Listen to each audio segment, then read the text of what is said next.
Everybody's got an opinion. So the question is, though, how did we get to this point? Dusty Baker had 1 year left on a 2-year contract that would have taken him through next year. Yeah, and it is an expensive contract. We're told $3 to $3.5 million, which means Bob Castellini had to swallow hard and in a market this size and say, we have to make a change. Bob Castellini thinks a lot of Dusty Baker, both as a manager and as a man. So I think this was very difficult for him to do. Walt Jocketty says it was difficult for everybody in the organization. I just got off the phone with Walt just a few minutes ago, and he kind of agreed with fans that said perhaps he lost control of this team.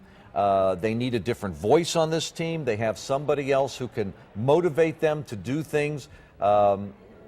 He also talked about successors. I asked about Brian Price. Definitely he would be in the mix. Tony La Russa, he says, I think not. I think Tony's done managing.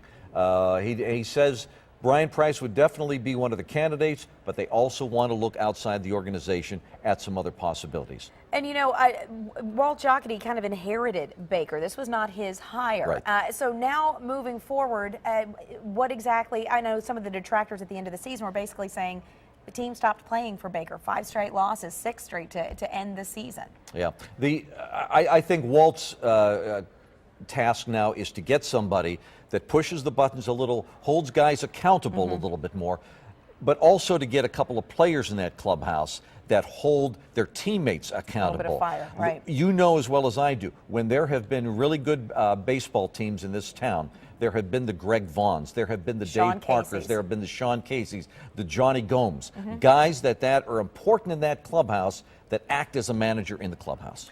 It'll be interesting. Barry Larkin among them, too. Definitely. All right. Well, we'll see and stay with 9 on your side and WCPO.com. We've got complete coverage of Dusty's dismissal. Still ahead, a deeper look at the team's history and what it may take to get to the World Series. Right now on WCPO.com, is it really Dusty Baker's fault? Go to the 9 on your side WCPO Facebook page and you can weigh in on the decision to let Dusty go. John